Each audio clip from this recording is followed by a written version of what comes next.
Hello, crazy people! Soy loco por ti, Juqueri! Você mesmo, Alan, desliga os nossos microfones, é isso? Juqueri! Você controla aí? Olá, Franco da Rocha, boa tarde. Estamos aqui no nosso segundo dia aqui do Seminário Cultura e Saúde, que é do 4º Seminário Cultura e Saúde, que faz parte do festival, do 5º Festival de Artes Soy Louco por Ti, Juqueri. E neste nosso festival, que está uma programação fantástica, que você, meu amigo e minha amiga, pode estar consultando, baixando no site da Prefeitura de Franco da Rocha, que é francodarrocha.sp.gov.br, nas redes sociais do Facebook, do Instagram, que é Prefeitura de Franco, e também no site do soyloucoportijuqueri.com. Lá você vai estar vendo toda a programação desse nosso lindo festival que está acontecendo aqui em Franco da Rocha, dentro do Complexo Hospitalar do Juqueri. E neste nosso segundo dia de seminário, nós temos aqui a felicidade de ter vários curadores que estão aqui conosco para poder conversar com vocês, que estão conectados conosco. E lembrando vocês, meus amigos e minhas amigas, que vocês podem também, conforme os nossos curadores, eles forem, e pesquisadores e pesquisadoras forem falando, vocês podem estar fazendo suas perguntas ali no nosso chat do Facebook ou do YouTube, e nós vamos estar repassando para eles, e eles vão estar respondendo também. E para poder estar mediando este nosso seminário, eu quero convidar esse meu amigo, o Eli Ribeiro, ele que é fotógrafo, historiador da arte, pesquisador, curador e técnico de museologia aqui do MAOC, Museu de Arte Osório César, que também é o atual gestor do nosso acervo das obras do Museu de Arte Osório César, na qual está aqui conosco desde 2018. Inclusive, ele está também junto com a curadoria do nosso artista Nailton, este que vocês estão vendo aqui inclusive as obras dele estão sendo estampada do nosso festival Soy Louco por Ti, Juqueri. Ele que vai estar também apresentando já amanhã o fotofilme As Muitas Mãos, que dirigiu a partir desse diálogo com o nosso artista Nailton. Então, com vocês, o nosso amigo Elielton Ribeiro. Edinaldo, muito obrigado. Boa tarde para cada uma que nos acompanha. Boa tarde para os curadores e a curadora que estão aqui conosco, participando do seminário. Boa tarde para cada pessoa que faz parte da construção desse projeto. Fico muito feliz de estar aqui com vocês novamente. Agora, nosso 4º Seminário Cultura e Saúde. E estamos diretamente do novo auditório da Secretaria de Educação e Cultura, aqui da Prefeitura de Franco da Rocha, dentro do Juqueri. Então, é mais um prédio que estamos ocupando, que estamos revitalizando nessa nossa reocupação do Juqueri, agora com mais cultura, mais educação e mais lazer nesse processo. Tenho uma honra e a felicidade de apresentar esses curadores e a curadora que trabalham, com pesquisas a partir do acervo do nosso Museu de Arte Osório César. E esse ano, marcado pelo centenário da Semana de Arte Moderna de 1922, esses curadores trabalharam em seleções de obras para compor exposições em São Paulo que dialogam com o acervo do MAOC. Então, como repensar esse modernismo e os modernismos no Juqueri? São questões muito importantes para nós, para pensar também na legitimação do nosso acervo, dos trabalhos feitos a partir dos artistas que estiveram no Juqueri, nessas relações entre arte e saúde mental. Eu gostaria de aproveitar esse momento também, com os curadores e a curadora, para dedicar essa abertura à memória do curador Emanuel Araújo, curador negro, artista e diretor de museus, que foi diretor do Museu de Arte da Bahia, por 10 anos diretor da Pinacoteca de São Paulo, e que trabalhou na fundação, na criação, e foi o primeiro curador do Museu Afro-Brasil, e que infelizmente faleceu ontem, já com 81 anos. Emanuel Araújo, que inclusive agora terá seu nome no Museu Afro-Brasil, e que o governo do estado de São Paulo decretou luto de 3 dias. Essa é pela memória mesmo do Emanuel Araújo, pessoa importantíssima para a compreensão da arte afro-brasileira e arte africana no Brasil. Agora, eu quero aproveitar o momento e fazer a apresentação dos curadores.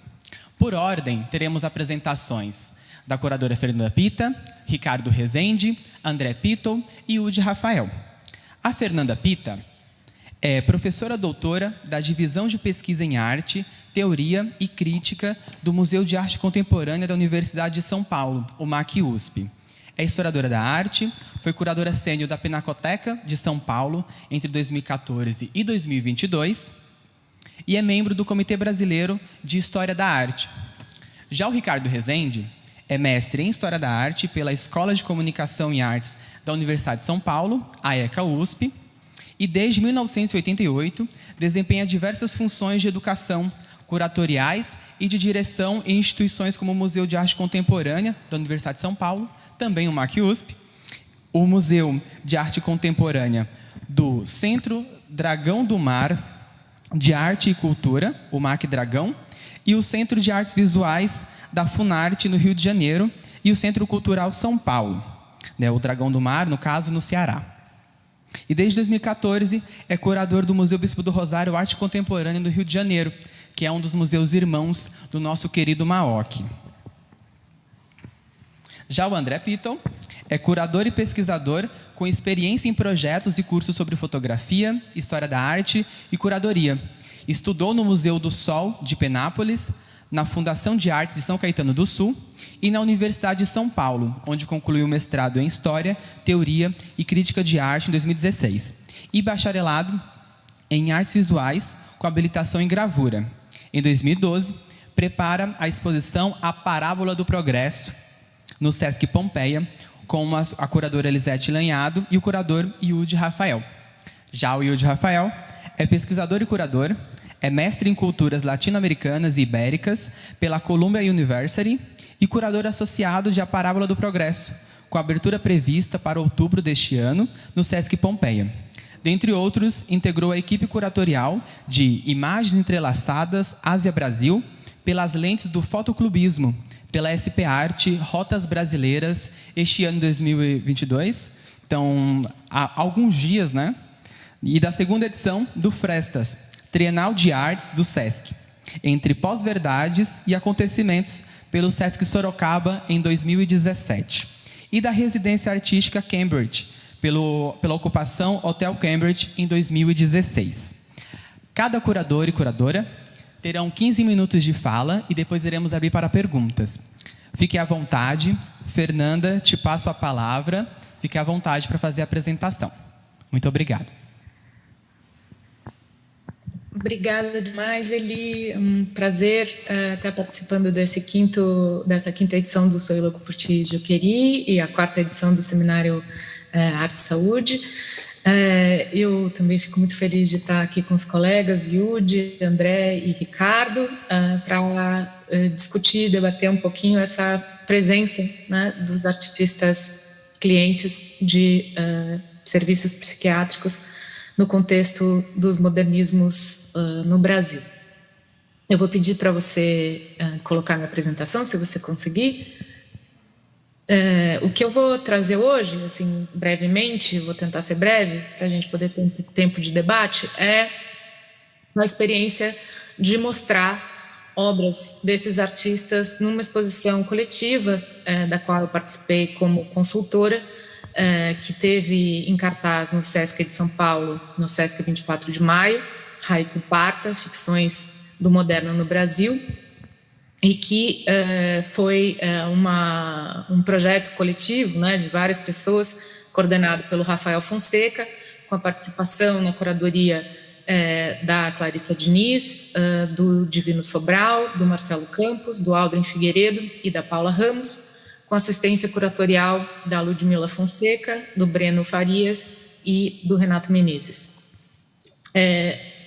Nessa exposição, que toma emprestado aí o título de uma manifestação estética e cultural da arquitetura vernacular, da arquitetura popular lá de Belém do Pará, né, essa arquitetura Haiku Parta, né, uma arquitetura que se apropria de elementos do repertório moderno e modernista na arquitetura, se utilizando de materiais descartáveis, descartados e também numa interação, numa troca, né, com práticas culturais ligadas às religiosidades afro-brasileiras, tinha como propósito, né, fazer uma discussão das várias visões sobre o moderno, a modernidade e, portanto, né, as várias vertentes, né, do moderno no contexto da arte brasileira,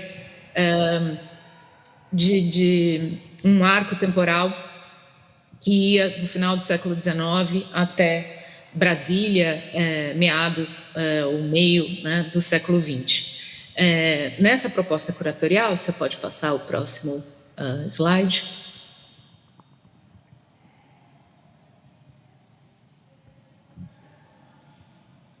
Acho que ela estendeu a tela, tá alguma coisa esquisita, mas eu continuo.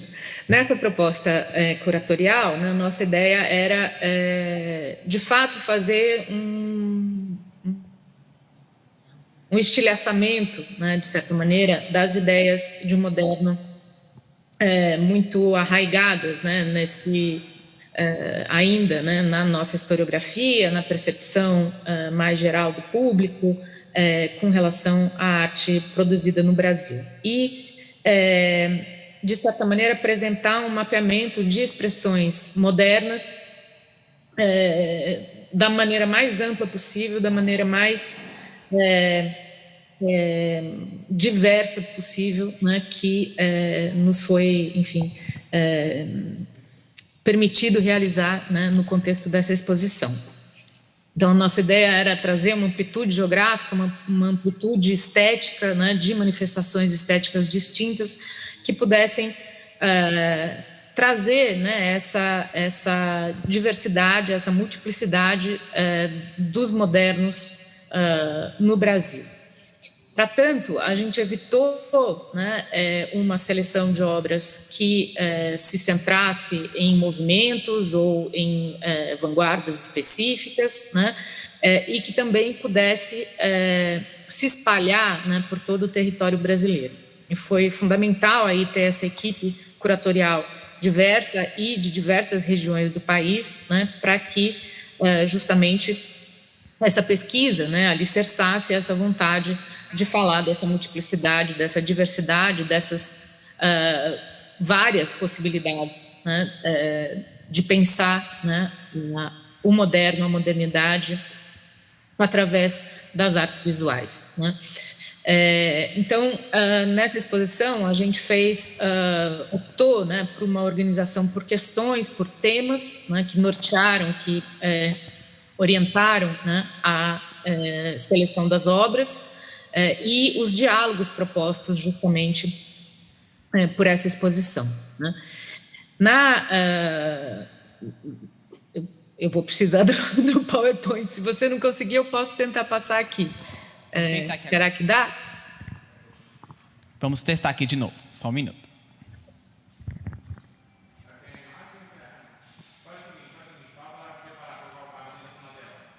Tenta a sua tela, Fernanda. Vamos ver se a gente consegue fazer pela sua tela. Você está com ela no ponto aqui? Você está com ela no ponto? Eu estou. Porque chega aqui, está desconfigurando um pouquinho.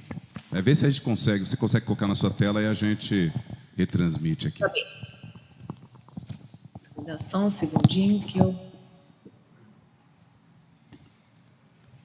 Vai Edinaldo com as obras aqui do Nailton de fundo, para anunciar já a exposição do Nailton que será aberta amanhã, na varanda do Maoc, e ficará até domingo, né, que faz parte do contexto também aqui do nosso festival. O Nailton está em constante produção. Teremos também uma mostra de curtas-metragens do Maoc na sala de vídeo. Essa é a primeira mostra, que a intenção é construir muitas outras no decorrer do ano e dos próximos anos. Então, fomentar também o audiovisual. Até levar em consideração a Lei Paulo Gustavo, que foi recentemente aprovada, pensar esse fomento também do audiovisual a nível federal, que vai chegar no município. Inclusive, Eli, até fazer uma pergunta aqui, que tem os nossos amigos arte-educadores que estão aqui, e estão todos aqui, não falando aqui na rede, mas estão aqui pelo WhatsApp e tudo. E eles estão perguntando o seguinte, a questão do horário de funcionamento do museu nesse período do festival Soy Louco por Tijuquiri. Olha, pelas informações que temos da secretaria, é isso mesmo, né, Michele? Que aí hoje o museu fica aberto até às 6 horas e no final de semana, sábado e acho que sexta, sábado e domingo? Sim, Isso mesmo. sábado e domingo. De 1 da tarde até às 7 horas da noite, já acompanhando também a programação do Soy Louco. É isso mesmo, Michele? Caiu de novo, peraí. Já volta. Tá bom. Essas são as coisas da tecnologia, Fernanda. É.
Gente, desculpem-nos, nós caímos a conexão, olha só, a internet aqui onde nós estamos, ela dá esses picos e vem, vai, mas vamos voltar aqui com a apresentação da nossa pesquisadora Fernanda. Fernanda, você nos escuta? Escuto, estou aqui. Opa! Então vamos... Vocês veem a apresentação? A apresentação já está na ponta aqui, Fernanda. Posso continuar? Vai lá. Tá bom, obrigada. Bom, só retomando aqui, né, essa ideia da exposição de trazer justamente essa multiplicidade das experiências de reflexão, de elaboração, de representação, né, do moderno, ou desses modernos distintos, diversos e contraditórios, né, da experiência brasileira. Para tanto, né, como eu estava colocando, né, a gente pensou numa seleção muito ampla de artistas, né, foram cerca de 600 obras e mais de 200 artistas que estiveram presentes na exposição, e não poderia deixar, né, de haver uma presença importante dos artistas ligados, né, a essa experiência de serem clientes de instituições psiquiátricas no Brasil. Porque nós sabemos, né, que na experiência brasileira, nessa constituição, né, de uma noção de modernidade, de uma arte moderna no contexto brasileiro, a prática é a produção e as experiências desses artistas são fundamentais, são fundantes, né, dessa noção, né, de arte moderna entre nós. A gente sabe, né, os estudos da Kaira Cabanhas, que o Eli conhece tanto, né, e também, né, a discussão que ela faz com relação à distinção, né, dessa experiência brasileira com relação a outras experiências na Europa, enfim, em outras partes do mundo, né, que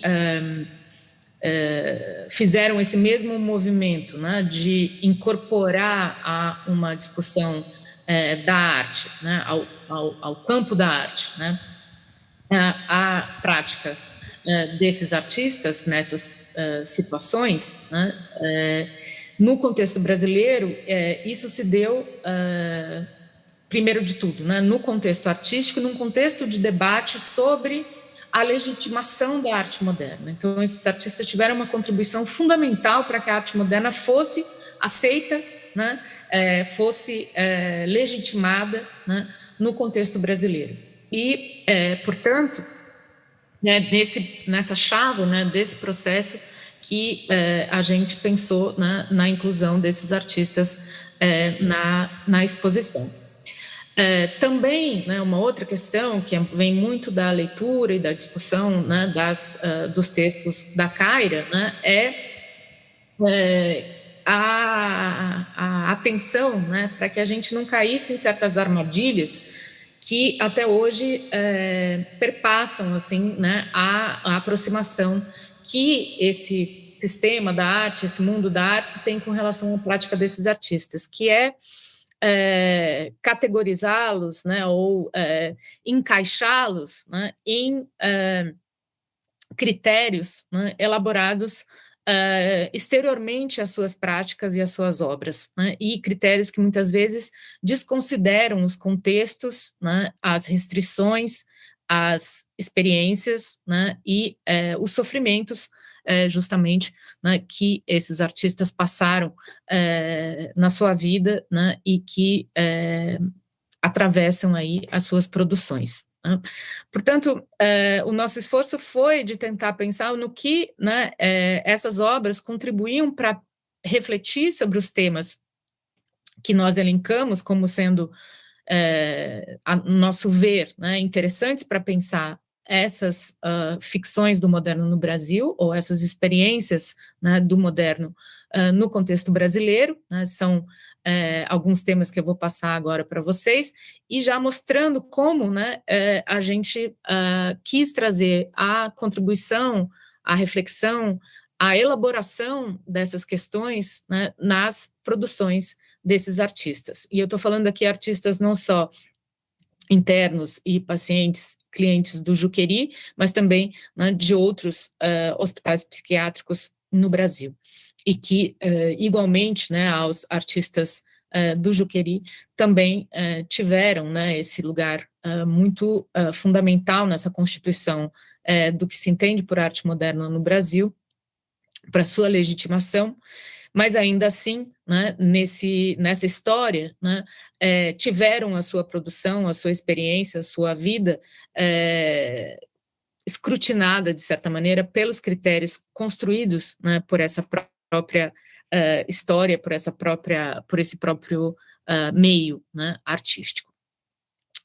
A exposição estava organizada, então, em núcleos, né, ou temas, né, o primeiro deles é esse tema que se chama Deixa Falar. Os títulos, só para explicar, também são tirados aí de manifestações estéticas, artísticas, movimentos literários, ou mesmo letras de músicas, né, que nós selecionamos para identificar, então, cada um desses temas, né, e o primeiro deles, o Deixa Falar, é um núcleo que fala de identidades, fala de apropriação cultural e fala de protagonismos, né, nessa história da arte moderna no Brasil.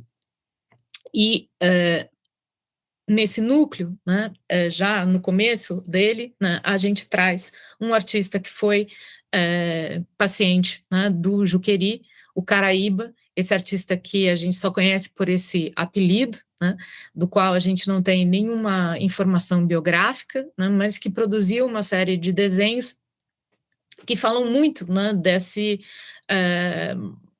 experiência, talvez, né, de ser uma pessoa de ancestralidade indígena, mas que também é atravessada, né, pelas percepções, pelos preconceitos, pelas maneiras como, né, a sociedade brasileira enxergou e enxerga até hoje, né, as populações indígenas no Brasil, né. O Caraíba, nos seus desenhos, faz alusão, né, a um repertório estético de grafismos, formas de povos indígenas no Brasil, mas também de fora. Aqui, por exemplo, a gente vê essas figuras, né, de sol, ou essas figuras como as tendas, que são típicas dos povos originários dos Estados Unidos, como ele elabora, né, essas preconcepções, esses preconceitos, essas visões estereotipadas com relação aos indígenas no Brasil, né, e trazê-lo ali, né, como um protagonista dessa história, né, de certa maneira também trazia um contraponto, né, para as várias apropriações, né, que artistas modernos, não indígenas, fizeram das manifestações estéticas indígenas no contexto dos modernismos no Brasil.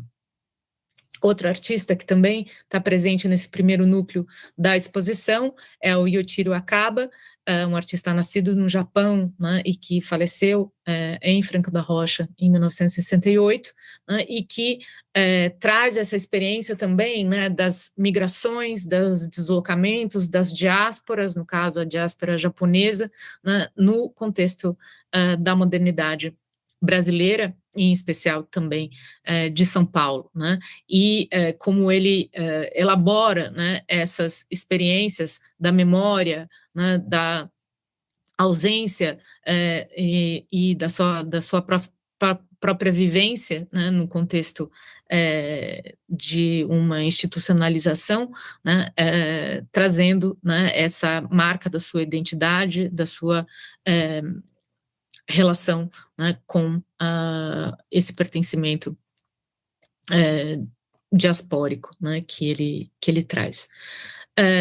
Outro núcleo da exposição, Centauros Iconoclastas, tratava de performatividade, de autorrepresentação, de metamorfoses, né, e nesse núcleo a gente traz a Aurora Cursino, outra artista também aí, né, do Juqueri, que ontem, né, vocês tiveram um lançamento da biografia sobre ela, escrita pelo Joel Birman e pela Silvana Gea, a gente fica muito feliz, né, que tem um estudo finalmente dedicado a essa artista, né, a sua prática, mas também as suas experiências que estão entrelaçadas na sua produção, né, e que para nós aqui, né, nessa exposição, vinha a evidenciar, né, esse lugar, né, das mulheres, dessas mulheres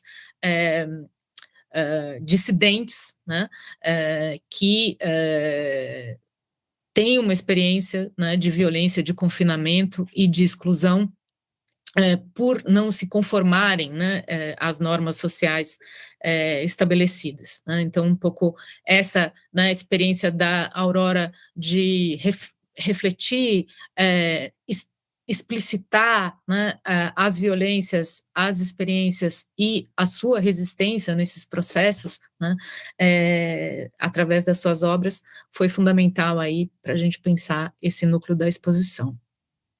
Também nesse núcleo, outra figura que faz parte, né, também da história do Juqueri é o Albino Braz, né, que a gente selecionou e que esteve, né, em 2 momentos da exposição, nesse núcleo, Centauros Iconoclastas, e também no núcleo dedicado à ideia de coletividade, né, de festa e de resistência, com as imagens que ele produz, que são várias, né, nessa coleção que hoje pertence ao MASP, né, que foi doada pelo Osório César ao MASP. A gente tem muitas dessas representações, né?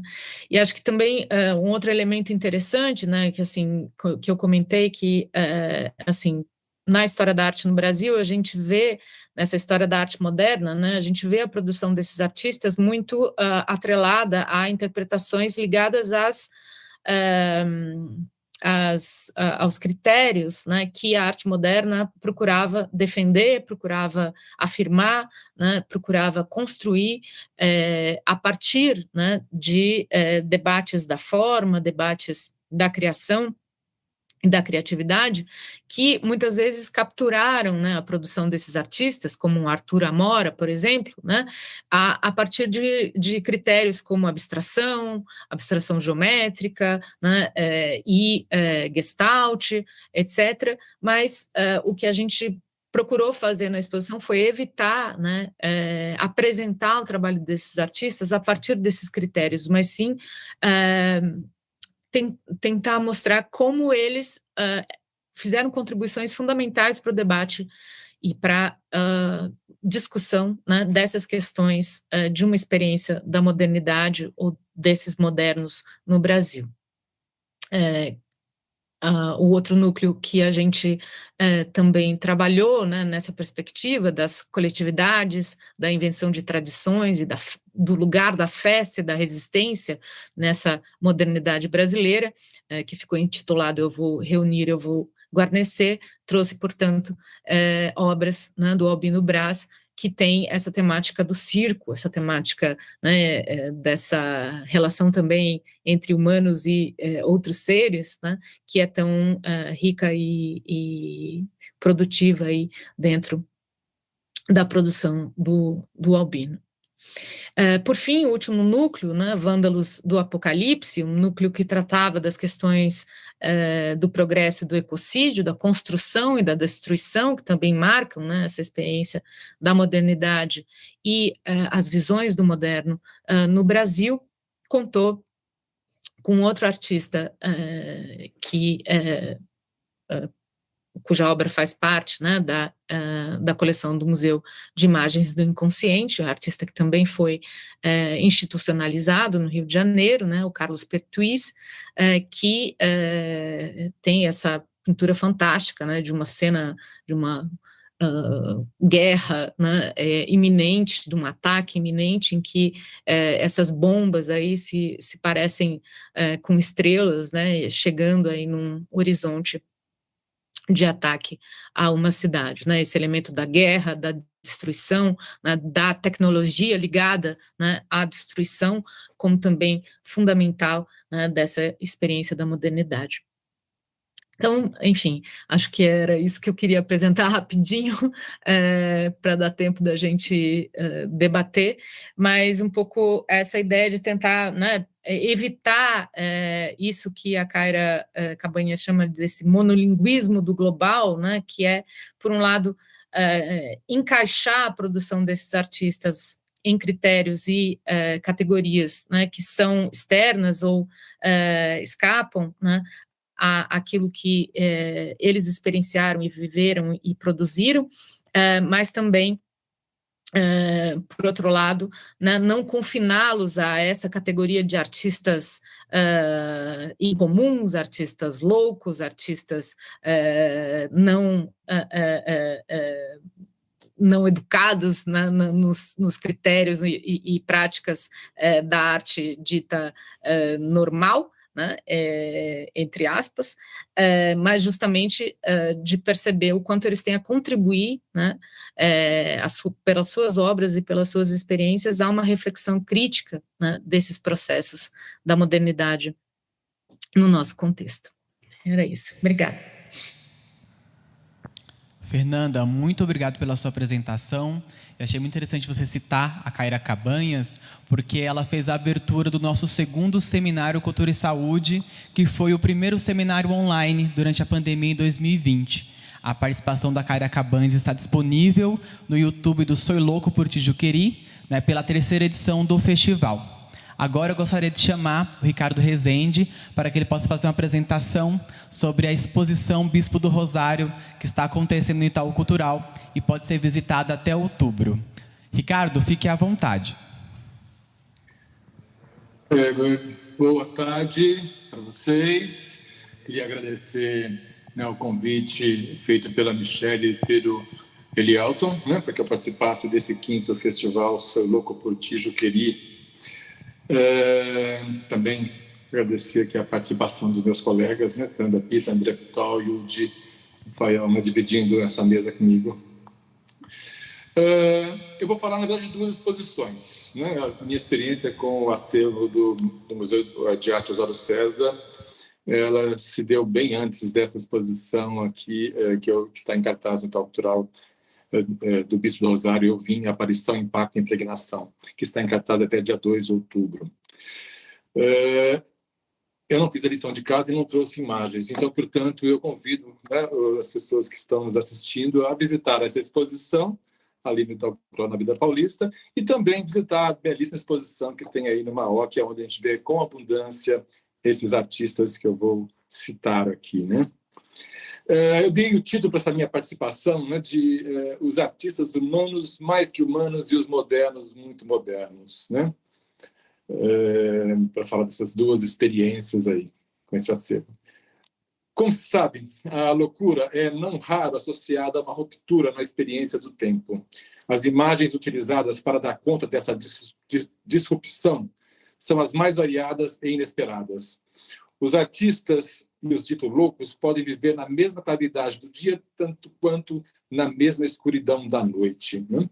A diferença é que algumas pessoas, e aí incluo os artistas, enxergam mais, tanto faz se estiver claro ou escuro. Esta desrazão causa medo e desconhecimento, por isso a loucura ainda é uma linguagem interditada, território desconhecido. Em determinado momento da nossa história, foi proibida, marginalizada, guardada e desprezada nos hospícios. Talvez poderia ser caracterizada como o devaneio à liberdade da criação e da experimentação reunidos. Pode assustar em uma sociedade normótica como a nossa. É o inconsciente, ou, se preferirem, o subconsciente, que permite o devaneio da tão propalada e também quase proibida criação ou invenção. Em algum momento da arte moderna e contemporânea, parece ter sido, e me parece que ainda hoje, ser proibido falar por alguns críticos e artistas de criação, de livre criação, de arte pela arte. Contrário a essa corrente, a loucura é compreendida como condição da liberdade, livre das regras que arrebentam com essa linha de pensamento, simples assim. E é isso que faz da loucura ainda mais instigante quando se observa o que fizeram e o que fazem os artistas identificados com alguma patologia ou que, por alguma falta de razão, perderam contato com a realidade, liberando o inconsciente, ou, em outras palavras, a desrazão. E aqui cabe, então, um comentário do crítico de arte brasileiro Mário Pedrosa, que sugere, né, que a arte seria a vizinhada da loucura. A loucura é necessidade da arte. Melhor dito, poderia dizer, ser vital para a arte tanto quanto esta o é para a loucura. Tão bem evidenciado no legado de Nisa Silveira e Almir Mavinier, visto no que se guarda no Museu de Imagens do Consciente, e também no MAOC, e também lá no Museu Bispo do Rosário. Há que se ter um tanto de contrassenso para criar e inventar, e é o que pode se aprender no texto de Pedrosa, Arte e Necessidade Vital, publicado em 1947, há mais de 70 anos. Já apontava que o problema da criação em todos os domínios artísticos consistia em libertar os criadores das associações mentais já feitas e acorrentadas em certas fórmulas. Tanto Flávio de Carvalho quanto Pedrosa tomaram como exemplo a liberdade da criança e do louco. Pedrosa vai afirmar que uma das funções mais poderosas da arte é a revelação do inconsciente.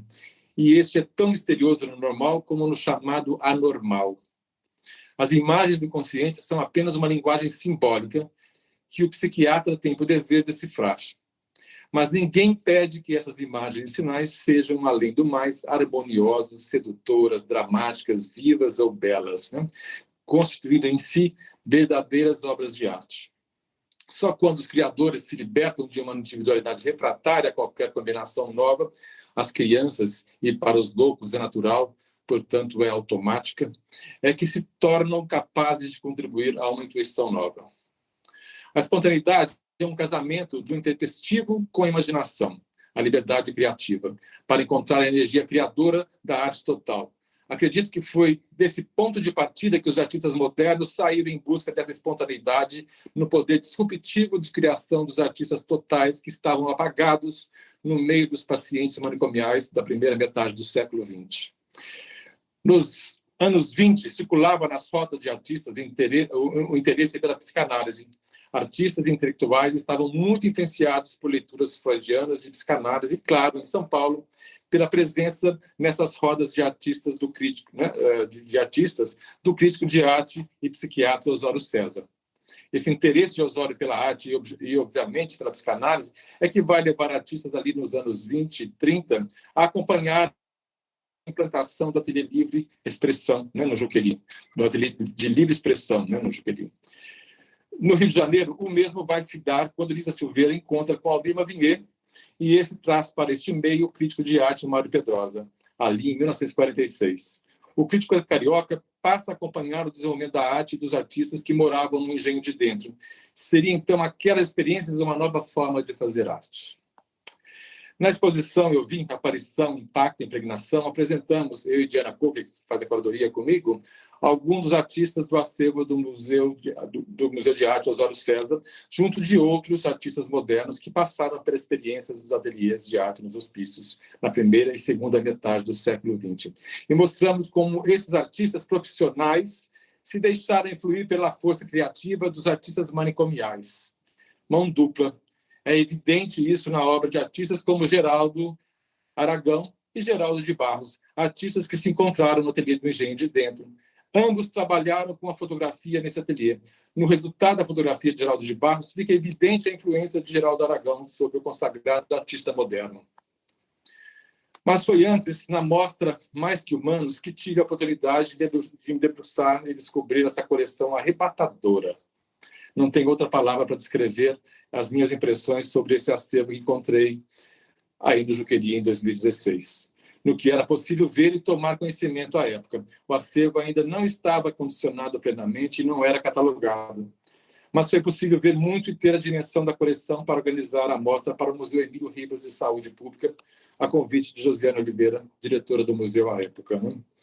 O acervo, hoje guardado, catalogado e organizado no MAOC, felizmente está catalogado, fotografado, e é o que permite, com facilidade, a realização de mostras como essa que vemos em exposição aí no MAOC. Né?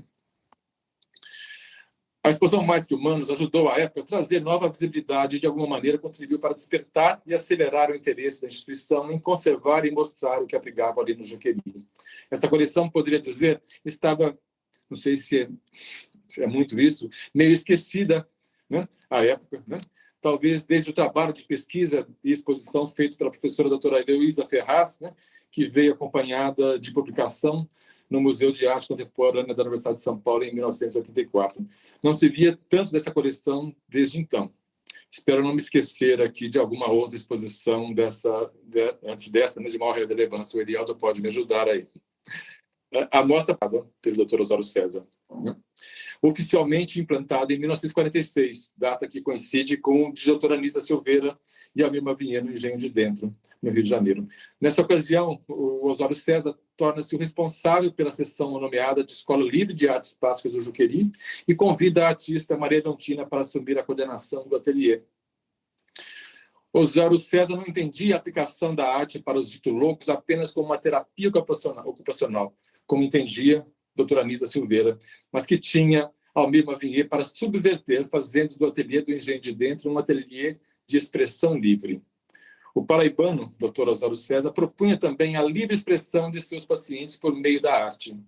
Nisso foi precursor na sua aplicação, muito antes, portanto, das teorias da arte-terapia conduzidas pela médica alagoana junto aos pacientes no hospício Engenho de Dentro, lá no Rio de Janeiro. Osório César, como escreveu Quirino da Silva sobre sua atuação, vinha se dedicando à tarefa de colocar a vida do internado dentro de uma paisagem alheia à condição de doente. Estes pacientes com vocação artística eram vistos e tratados como artistas, já de muito antes, né? As atividades artísticas foram implantadas informalmente no Juqueri nos anos 20, e pelo menos é o que se tem conhecimento, né? A exposição Mais que Humanos, composta com obras plásticas de rara beleza, foi organizada com esculturas em argila e pinturas.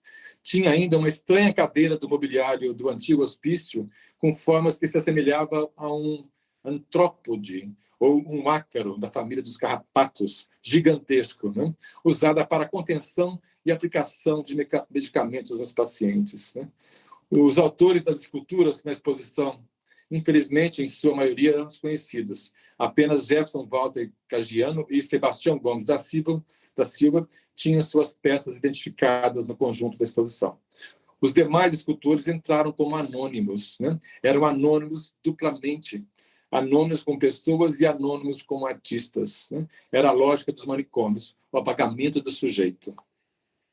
Já entre os pintores, por ser um hábito assinar as telas, os 3 artistas eram identificados.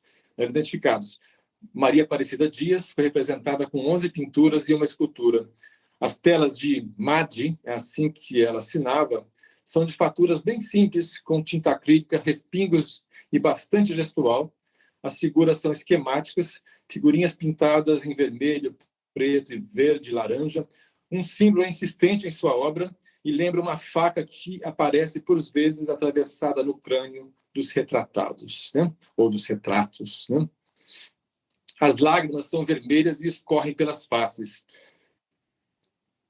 São da cor de sangue. Figuras feridas trespassadas por essas facas. Uma outra pintura, a figura é ainda mais simples. É um círculo pintado de preto sobre pescoço e ombros que se faz de tronco. Galhos e folhas de árvores saem por detrás e formam uma aura multicolorida, uma simbiose da pessoa com a planta. Havia uma escultura ainda que se destacava do conjunto, que foi apropriada de outra artista pela Maria Aparecida Dias, que tornou-se um autorretrato, né, para Cidinha. Assim era chamada pelos colegas, e é assim que foi apresentada a figura de uma mulher negra com as mãos na cabeça e expressão de terror. A barriga dessa figura escultórica era pintada com cores e pinceladas expressionistas. Poderia dizer, tratasse de um autorretrato sentado em uma cadeira, como se ali, na barriga, fosse o centro do mundo, onde se dá a criação da vida na mancha pictórica feita de pinceladas circulares, concêntricas, como um redemoinho. José Otaviano Rafael foi apresentado com 6 pinturas, ora de homens, ora de mulheres. São figuras andrógenas, meio homens, meio mulheres, pintadas em cores fortes de traço denso. Um homem amarelo com gesto de mulher em fundo verde enrolado em uma serpente, uma mistura de Adão e Eva ao mesmo tempo. A mesma figura se repete em outra pintura com um corpo mais avantajado em fundo azul. Como em Maria Aparecida, parecem ser uma maneira de se ver, na verdade, dos artistas. Já o Birajara Ferreira Braga é um artista que mais produziu no Ateliê Livre. Pelo menos é o que possui o maior número de pinturas guardadas no acervo do Museu de Arte Osório César. Nas suas telas, vemos seres humanos fantásticos, em paisagens igualmente fantásticas e ambientes religiosos de colorido intenso e turbulento. Representação de um mundo exterior e interior em transformação. As pinturas de Ubirajara levam a pensar nos pintores alemães do começo do século XX, com suas pinceladas nervosas de cores vibrantes. Muitas das suas pinturas são esquemáticas e de organização quase geométrica. Maria Aparecida Dias, Ubirajara, junto de Aurora Cursino, estão na Mostra do Itaú Cultural, na Avenida Paulista. E, como disse, tem que ir lá para ver essas pinturas ou ir no Museu, né, Osório César, para ver em abundância esses artistas citados aqui. Mais do que uma exposição de arte, de pinturas e esculturas, mais que humanos, tratou da história desse confinamento a que um enorme contingente de pessoas foram levadas. Tratava dessas experiências científicas e medicinais e das iniciativas artísticas para minimizar o transtorno e a dor causados por procedimentos de aniquilar o sujeito da sociedade e levá-los como indivíduos anônimos para instituições psiquiátricas, né? Abafavam a fala dessas vítimas que encheram os hospitais psiquiátricos do fim do século XIX até o princípio dos anos 1990. Condição de uma nação que acreditava que, limpando os indesejados de sua sociedade, alcançaria a condição de país desenvolvido. Mas não. Os desenhos, a arte dos alienados, indicam um caminho para encontrar a gênese da tortura imensa que sacode a alma do louco e de tudo que se passou dentro dos muros dos hospícios brasileiros, mantidos por ideais perigosos que jogaram para a clandestinidade o esquecimento, uma enorme população. Parece que a criança, como os loucos, impulsionando livremente o lápis, né, os instrumentos artísticos, desdobra toda a tragédia da vida e do mundo, todos os cataclismos da alma e do pensamento. Foi o que escreveu Flávio de Carvalho ao ver a exposição organizada por Osório César em 1933, no Clube dos Artistas Modernos. E foi também o que foi visto naqueles trabalhos que foram expostos no Museu de Saúde Pública Emílio Ribas. As crianças e os loucos, né, veem a dolorosa caricatura de tudo e dramatizam tudo numa simplicidade de formas e de cores que faz inveja aos grandes artistas. No entanto, a arte feita por pessoas com distúrbios mentais é ainda tratada no meio da arte dita normal como marginal. É aquela que não se enquadra nos padrões e conceitos da arte contemporânea, feito por artistas, novamente dito normais, mas que buscam inspiração nessa vertente da arte livre, né? A tão almejada livre expressão. Jogam essa expressão artística, feita por artistas com algum distúrbio mental, no escaninho da arte dita popular ou bruta. É o caminho mais fácil, claro, por entenderem que esses artistas não teriam a intenção de fazer arte ou mesmo de que seriam autodidatas, né, sem instrução cultural e artística. Seriam para eles, os intelectuais, críticos de arte, historiadores, diria desinteressados e desinteressantes por outras e novas formas de se fazer arte, validam apenas aquela feita, criada, inventada e que segue protocolos institucionais com a intenção e o conhecimento de se fazer arte. As que não se enquadram nesse padrão seriam os inferiores, as inferiores, né? As realizadas pelas classes populares e, no caso, a dos pacientes dos hospitais psiquiátricos, né? Mas o reconhecimento, quando há para essa arte virgem, né, espontânea, inocente e descompromissada, vem dos próprios artistas, né? Flávio de Carvalho é quem vai olhar muito antes, com entusiasmo para a produção, ao se deparar com os desenhos dos artistas do Juqueri. Artistas que, de alguma maneira, foram influenciados por essa produção. Em alguns casos, como o de Abraham Palatinic, né, que frequentou junto com Albin Mavinier, né, e viu sua obra se transformar e radicalizar na ideia de escultura ao propor suas faixas, né, suas caixas, né, de luz que desenham formas transfiguradas e abstratas, né. Há de salientar a passagem da artista Maria Leontina, né, como já foi dito, convidada em 1946, quando trabalhou com o Dr. Osório César. É também relevante o fato de ele ter sido companheiro da pintora Tarsila do Amaral no final dos anos 20 e começo dos anos 30. Né? Esse convívio, muito provavelmente, influenciou na sua maneira de pensar a arte e na maneira de fazer arte naqueles tempos, né? Naqueles anos. Alguns artistas, depois que passaram por essa experiência artística, incentivados pelos psiquiatras e artistas no Juqueri e no Engenho de Dentro, eram incentivados, na verdade, a descobrirem-se como artistas. sobressaíram como muitos talentosos, né? Como são o Birajara, Maria Aparecida Dias e Aurora do Cursino, né? Todos muito bem representados aí no acervo do MAOC. Os manicômios eram verdadeiros campos de concentração, eram prisões, não curavam.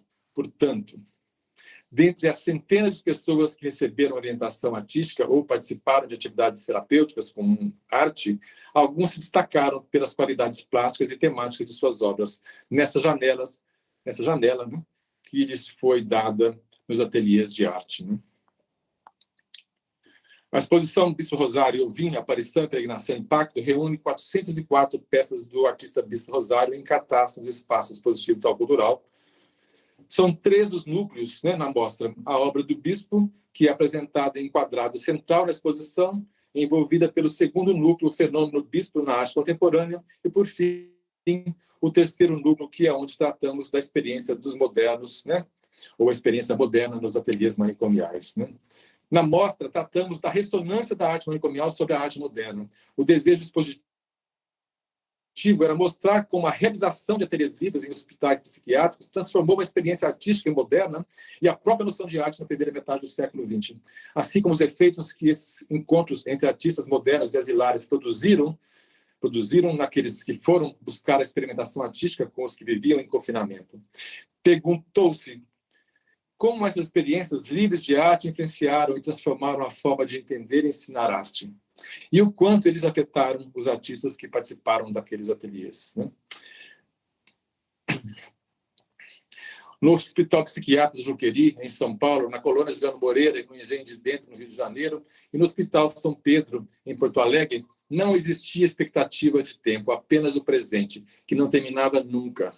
Dia após dia, era sempre o presente. Nada depois, tão pouco antes. Os artistas descobertos nos ateliês de arte implantados desde meados dos anos 20, nesses ambientes hospitalares, quebravam essa lógica com suas obras, né?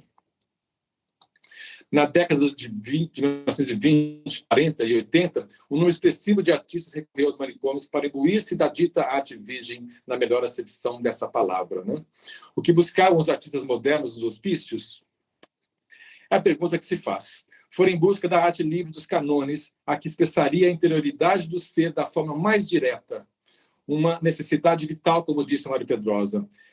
Curioso e admirado diante do que encontrou na primeira exposição organizada por Almir Mavinheiro no Palácio Gustavo Capanema, em 1947. Depois disso, o crítico passaria a frequentar o ateliê montado por ele e Nisa Silveira no Centro Psiquiátrico Nacional do Engenho de Dentro, em 1946. E até que ponto aquela arte encontrada nos dentro não veio influenciar a quebra dos concretos, fazendo surgir o neoconcretismo? Sobre a experiência disse, né? Almir Mavinheiro, disse Mário Pedrosa, Almir Mavinheiro, com efeito, não era um monitor como os outros. Era talvez o único que, ao exercer sua função, exemplarmente instruído por Nise, carregava ainda consigo uma fé ardente e romântica e que não transmitia a ninguém, a de que dentro da câmara escura daquele esquizofrênico havia um gênio. Assim, o monitor artista havia proposto uma missão extra, a de oferecer a seus monitorados, né, as melhores condições possíveis para que pudessem criar livremente, sem que nada, absolutamente nada, os impedisse. Mavinheiro conta que o Ateliê Livre começou a funcionar sob sua orientação e nele trabalhou até 1951. Teve como tarefa inicial descobrir os potenciais artistas entre os muitos pacientes do hospício, que viviam em condições bastante precárias. Parece ter sido a experiência mais exitosa de aplicação de arte-terapia em instituições daquele formato. E foi, antes de tudo, um encontro de Abraham Palatinic, Ivan Serpa, Djanira, Geraldo de Barros e outros artistas com a psicanalista Nisa Silveira e com os artistas pacientes. Mavinheiro acabou por revelar ali nomes como Arturo Amora, Emílio de Barros, Fernando Diniz, Rafael Domingues, Adelinda Gomes, Isaac Liberato, Carlos Petruí e Geraldo Aragão, todos também representados em Bispo do Rosário. Euvim, Aparição, Impregnação, Impacto. Eu acho que é isso. Meu tempo está aqui se esgotando, né? Deus dá essa minha participação.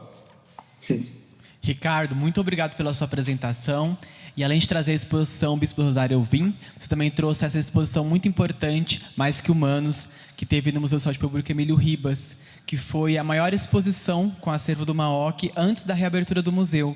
E antes mesmo de conseguirmos iniciar o processo de recuperação do museu, de restauro, de reestruturação, aqui pela Prefeitura de Franco da Rocha, em parceria com o Juqueri e com o Fundo de Interesses Difusos do Estado de São Paulo. Essa exposição foi um marco muito importante para a gente, muito importante aqui para a cidade, para ver essas obras ali no Bom Retiro, no Museu Emílio Ribas. E muitas dessas peças estão agora na exposição A Luz Atrás dos Muros, a exposição de longa duração do MAOC, com curadoria do Hélio Menezes e do Pedro Quintanilha. Então fica um convite para quem está nos assistindo, para quem está nos ouvindo, para visitar a exposição no MAOC e conhecer parte dessas peças que estavam ali na exposição no Museu Emílio Ribas. E o Ricardo Rezende também citou alguns artistas que estiveram em destaque, estão em destaque na exposição Bispo do Rosário Alvim, como o Birajara Ferreira Braga, Aurora Curicino dos Santos e Maria Aparecida Dias, que são 3 dos 4 artistas do MAOC que foram escolhidos pela curadora Elisete Lanhado para participar da Bienal de Berlim na Alemanha, né, na 11ª edição. Já tivemos a 12ª esse ano. E nessa exposição, na Bienal de Berlim, também tivemos participações de obras da artista Massaio Seta, que é a 4ª artista do MAOC a participar. E obras dessa artista agora estarão em destaque na exposição do Sesc Pompeia, a ser aberta em outubro. E agora temos as participações dos curadores André Pittel e Yudi Rafael, que são 2 dos curadores, junto com a Elisete Lanhado, da exposição no Sesc Pompeia. André, fique à vontade para começar a sua apresentação. Muito obrigado. Bom, boa tarde a todos, todas e todos. Eu inicio agradecendo a Iti e também o Edinaldo e o Alan pelo auxílio no dia de hoje, nesse 4º seminário de Cultura e Saúde, na 5ª edição do Sou Louco por Ti, Juqueri. Eu também estendo os cumprimentos ao Ricardo, à Fernanda e ao Yudi pela interlocução nessa mesa virtual. E também a parceria com o Yudi nesse ponto que a gente vai trabalhar a partir de agora. Esse convite, eu acho que já ficou mais evidente agora com as falas, né, da Fernanda e do Ricardo, essa diferença de exposições que aconteceram na cidade de São Paulo nesse ano de 2022, o Raio que o Parta, que a Fernanda falou, e o Bispo do Rosário e as outras exposições, né, que foram citadas pelo Ricardo, que já ocorreram, e a diferença com essa exposição, a Parábola do Progresso, que vai acontecer a partir do dia 18 de outubro, né? Então, eu trago aqui algumas informações iniciais, um pouco mais gerais, sobre esse projeto que vocês vão poder visitar a partir do mês que vem, né? A parábola chamada A Parábola do Progresso, ela vai acontecer no Sesc Pompeia, né? Então, eu acho que essa apresentação é um pouco também essa atmosfera, né? Esse gostinho visto, né? A partir do mês que vem. Mas também, como vai ser um convite também para que vocês vão até o Sesc Pompeia e tenham a apreensão dessa experiência como um todo, né? Eu peço só, então, agora para projetar a imagem que eu enviei, é só uma imagem para eu seguir.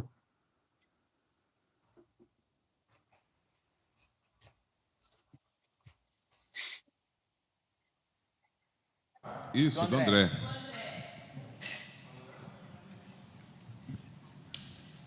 Só um minutinho, vamos transmitir agora. Tá, ok. Não, essa imagem que eu trago é apenas uma dentre várias que a gente escolheu para essa exposição, né? Então, a Parábola do Progresso, ela tem um projeto, né, coordenado pela crítica de arte e curadora Elisete Lanhado, que, como ele comentou, já tem uma participação anterior junto ao MAOC por conta de trabalhos escolhidos para participação na 11ª Bienal de Berlim, E a partir dessa coordenação da Lisete, que nos convidou, eu e Yudi, para essa colaboração junto a essa exposição, né? A parábola do progresso, ela reúne quase 100 artistas, né, quase 100 participantes, né, para discutir a formação identitária, processos de modernização da nação, né, que são temas urgentes, são caros da nossa atualidade, assim como essa imagem, essa percepção de imagem que ainda a gente tem a termos, por exemplo, como o país do futuro, né, muito legal a nossa experiência, né, ou como o próprio nome que a gente, como o próprio título que a gente escolheu, né, a parte do título, né, essa exposição ela pretende não subverter, mas pelo menos surpreender, né, um pouco dessa doutrina de progresso, né, desse meio que a gente faz, desse uso que a gente faz dessa terminologia, né, dessa doutrina, desse princípio positivista que pavimentou políticas de desenvolvimentismo, né, no Brasil, em diversas etapas, né, causando um cenário já conhecido de múltiplas desigualdades, né? E também um outro lugar comum que eu acho que a gente traz para esse cenário é essa noção de nação hospitaleira, né, que desconsidera essa violência histórica, seja da colonização portuguesa, do tráfico transatlântico, também da questão indígena como um todo, né, que pautam, né, esses discursos e essas práticas que se perpetuam, né, ainda no presente, em relação a essa violência, né? E assim como também acho que é um outro tema, só para indicar também aqui, o imigrantismo, né, como um projeto de embranquecimento de Brasil. E a partir então dessas considerações mais gerais com relação à exposição, eu trago aqui a minha parcela, ou a minha percepção, enquanto, né, a pergunta que nos foi feita pela Michelle e pelo Eli, como o acervo do MAOC, né, se relaciona e está vinculado às experiências de pesquisa e de curadoria nessas exposições, né? E da minha parte, acho que não só como curador, mas como um pesquisador que também faz uma extroversão dessa pesquisa em termos de curadoria, eu trago talvez 2 pontos iniciais ou centrais para essa conversa, né? O primeiro deles, eu acho que eu trago a partir do mote que foi feita no e-mail de convite, né, que dizia respeito ao resgate de manifestações artísticas ocultas ou pouco visíveis na historiografia de arte brasileira, né? E com isso, com essa noção de oculto ou de pouco visível, fazendo referência ao acervo do MAOC, né? Tem uma relação, e pensando a partir desses 2 termos, fiquei pensando em como é uma relação que é intrínseca, né? Esse oculto e esse pouco visível, ele é complexo, mas ele tem uma relação com o próprio modernismo, né? E principalmente com uma noção de instituição, de uma maneira geral, né? A instituição que controlou ou que cuidou, né, de diversas formas, como uma instituição psiquiátrica, dentre outras médicas ou inclusive legais, mas que hoje é uma instituição que preserva, que cataloga, que organiza, que disponibiliza esse material, né? A mesma instituição, não a mesma, mas a instituição o conceito, né, de a entidade de instituição que antes cerceava, que antes coibia, que antes controlava, é hoje uma instituição que é uma versão de curadoria, né, que valora o seu acervo, que extroverte a produção poética, que salvaguarda, né? Enquanto o Ricardo falava, teve um momento que ele citou 2016, né, e sobre a experiência que ele de seleção de material, né, do MAOC, quando não era catalogado, quando não era fotografado. E isso soou em mim de uma maneira, pelo contrário, né, porque eu trago essa experiência de 2022, que é o oposto, e é uma inversão muito, muito feliz, né, porque a percepção, né, de ter visitado o MAOC, de ter acesso a planilhas, enfim, esse processo curatorial que se deu neste ano com esse material foi justamente de uma instituição que passou por esse processo de catalogação de fotografia do seu acervo e que está justamente pronta, claro que sempre aprimorando, mas pronta para que esse acervo seja cada vez mais visto, né? Então, eu acho que dá para colocar aqui lado a lado, né, esse mote que é de ocultamento, que é de baixa visibilidade dessas manifestações artísticas, e o próprio processo curatorial de aproximação dessas obras, né, listadas do MAOC, né? Essa percepção, então, é que antes a curadoria que ela chega quase de mão dupla, não mão dupla, mas de uma maneira dupla, né? Ela já parte do próprio ciclo curatorial da própria instituição nessas etapas, essas operações de catalogação, de classificação, elas são parte, né, do ciclo curatorial, de como a gente enxerga vindo das ciências da informação ou das humanidades digitais, e digamos que a visita, né, de curadores ou de pesquisadores externos é só mais um adendo, né, a esse ciclo curatorial que já vem de dentro da própria instituição. Então, eu acho que, sintetizando esse primeiro ponto, eu diria que, bom, dessa atualização, né, de como se aproximar como foi essa aproximação curatorial em relação ao acervo MAOC, é uma aproximação de atenção e de cuidado, né, que foi vista de fora com relação a esse acervo, né? Nesse processo, nessa plataforma de desocultar, né, de aumentar a visibilidade do acervo. Claro que esse ocultamento, essa baixa visibilidade, ela diz respeito, a partir de agora, do acervo MAOC para o lado de fora, né? É justamente aumentando as parcerias, aumentando a integração e os convites com visões de profissionais externos em parcerias possíveis, né? Fazendo essa parceria interna e externa em relação à instituição, né? Que não há dúvidas que essa extroversão acontecerá ainda mais e mais a partir de agora, né? Só essa mesa justamente reúne minimamente mais de 3 exemplos de como essa extroversão vem acontecendo, né? E a partir disso, a partir dessa aproximação com o conceito, a entidade, instituição, que eu comecei falando, eu acho que eu aproximo ainda mais essa noção da instituição com os modernismos, né? Como o modernismo no plural, como a Fernanda desde o começo apresentou, né? Eu fiquei pensando quanto essa ideia de modernismo, ela se colocava justamente avessa, né, à instituição. A gente consegue, com ela, dar uma leitura um pouco mais complexa para a ideia de instituição, né? O modernismo, muitas vezes, ele foi avesso à instituição, à ordem, né? Essas figuras emblemáticas, esses lugares de poder, de uma maneira geral, né? No fato de que, muitas vezes, o modernismo ele não foi simplesmente uma rejeição da modernidade, né? Mas ele foi justamente uma reação, ele pode ser uma resposta crítica a essa modernidade, né? E quando a gente olha para um conjunto de 8.000 obras, pelo menos, desse acervo, a gente consegue olhar muito claramente como essas contradições, esses paradoxos, essas rejeições, essas respostas críticas, elas estão lá, sem dúvida, né? No sentido de que nem todo modernismo abraçou a modernidade, né? Ela fez parte dela, mas não a abraçou, né?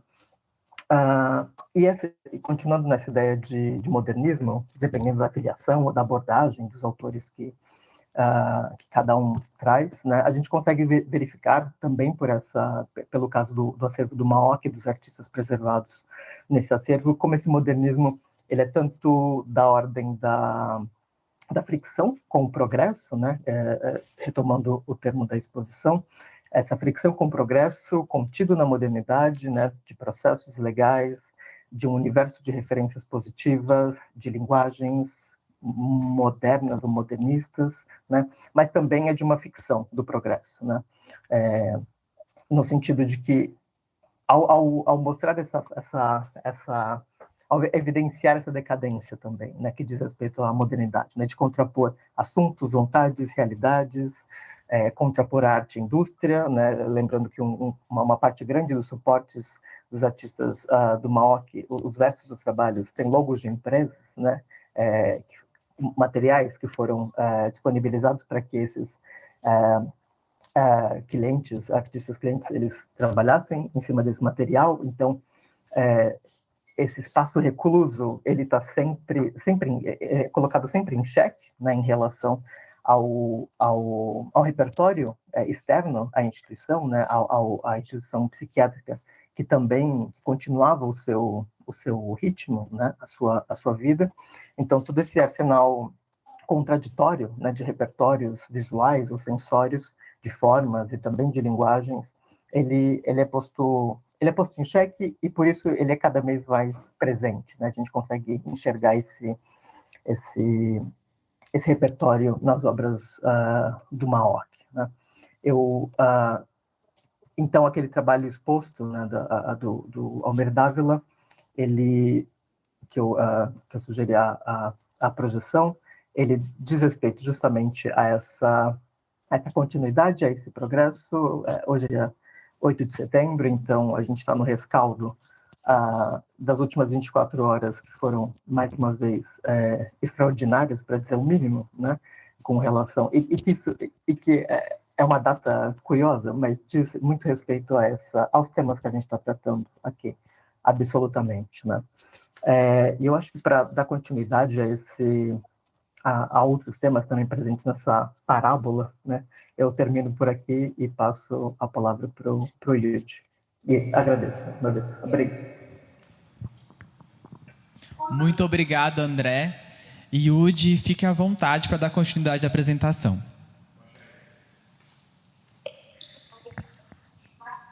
Ok, então, estão me ouvindo? Sim. Então, sim. Tá. Eu estou aqui com a janela também do ao vivo e tem um lag de tempo, então está um pouco confuso, mas tá certo. Então, eu vou começar minha fala aqui, seguindo o André, e da mesma forma eu queria agradecer, né, esse convite, Elielton, Michele, que a gente tem já tido um contato, acho que desde o final do ano passado, talvez, a partir do momento que estamos a trabalhar nesse projeto e fizemos visitas ao museu, também nos encontramos em outras oportunidades. Então, é uma alegria mesmo estar aqui nessa mesa, dividindo ela tanto com o André quanto com a Fernanda e o Ricardo, né, sabendo mais dos projetos que eu visitei também, essas exposições. Então, isso é de fato uma diferença, como o André falou, né? A nossa exposição aqui, a gente não está trazendo muitas informações, como, por exemplo, a Fernanda, é claro, porque fica também como um convite, né, para que essa visita seja feita. Então, vocês podem colocar para mim a apresentação? Pode já ir para o segundo slide.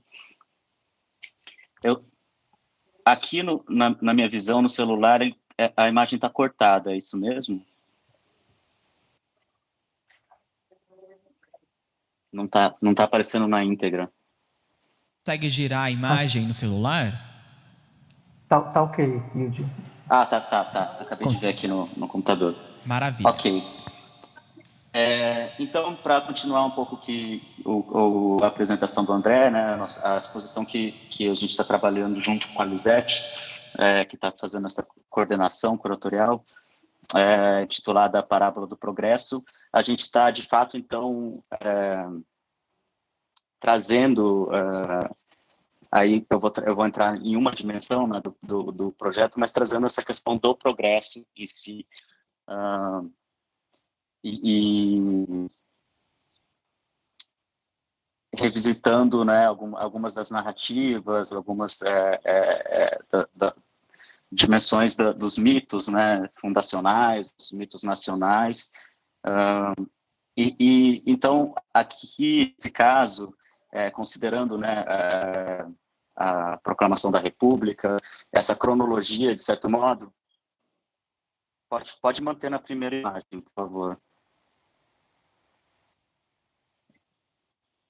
A gente tem um certo paralelismo da fundação, né, do Hospital Psiquiátrico do Juqueri com essa cronologia da fundação da República, né, da Revolução, da abolição e de certas transformações sociais que o país está vivenciando.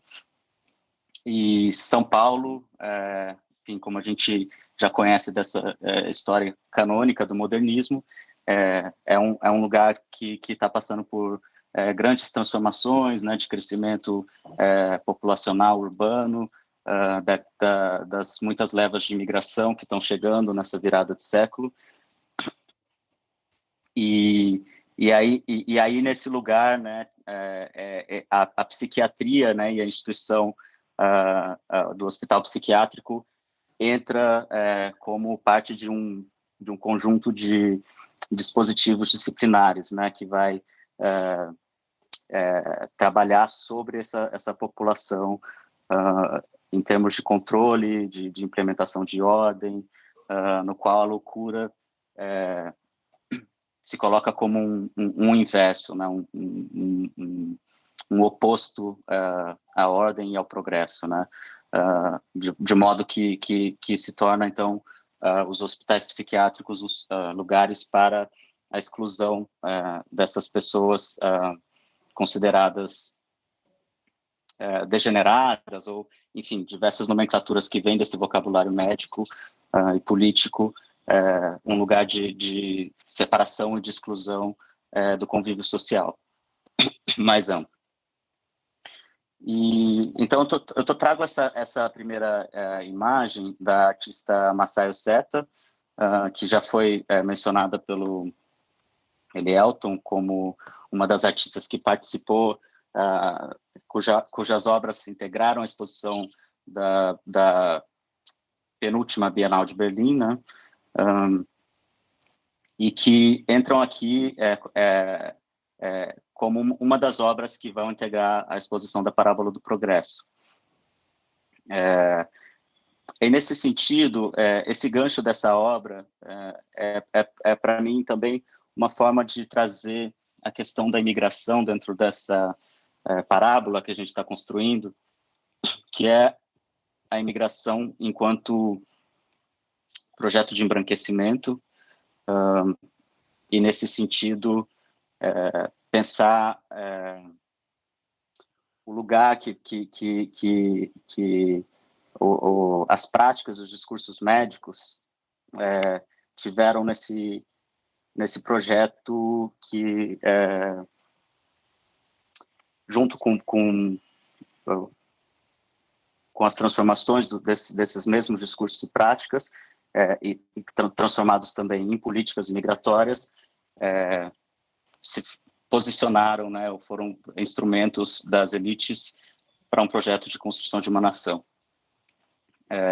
E aí a gente, para a nossa exposição, a gente pesquisou o lugar das imigrações não europeias, né, e nesse caso a gente olha para a imigração japonesa por meio dos artistas do Seibikai, que é uma associação de artistas imigrantes, né, que foi fundada em 1935 pelo Tomo Handa, e que vai, de certo modo, tá um pouco afastada desse circuito dominante artístico, né, da arte moderna, apesar de pequenas inserções, e que vai, então, ganhar notoriedade a partir da década de 50, mais para frente, com alguns artistas que participam, então, das Bienais de São Paulo e, de certo modo, atualizam a produção artística nacional dentro de parâmetros internacionais. Mas o que a gente pega dessa história é o momento de cerceamento dessas atividades desse coletivo, né, entre 41 e 47, aproximadamente, por conta de políticas do Estado Novo, né, que são, então, que se tornam instrumentos de exclusão, de certo modo, e que são desdobramentos da política imigratória, né? Então, acho que nesse sentido, no sentido de um paralelismo, cabe retomar que o Hospital Psiquiátrico do Juqueri foi fundado em 98, né, 1898, E a primeira lei imigratória do Brasil República, de 92, se eu não me engano, proibia a entrada de africanos e asiáticos no país, e era um instrumento, então,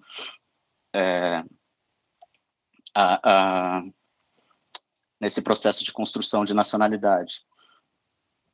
E aí eu acho interessante como a Massaio Seta coloca no centro dessa pintura que tem formas que lembram não só essa forma losangular, né, e a forma como a própria essa casa, né, com as paredes amarelas, que são as cores do hospital psiquiátrico, né, e que a Massaio vai pintar em muitas outras ocasiões. Ela tem muitas pinturas da arquitetura do Juqueri. Uma delas está em exposição no MAOC agora, que é a da colônia feminina. Como ela coloca essa construção no centro dessa pintura, né? E essas flores que vão ali também acompanhando a parte de baixo, né, horizontalmente, desse losango, também remetem à bandeira, a bandeira imperial anterior à da República Brasileira. Ou seja, tem aí não sei se uma coincidência, uma intenção, mas de fato traz essa instituição, né, para o centro de uma bandeira, né, ou seja, tipo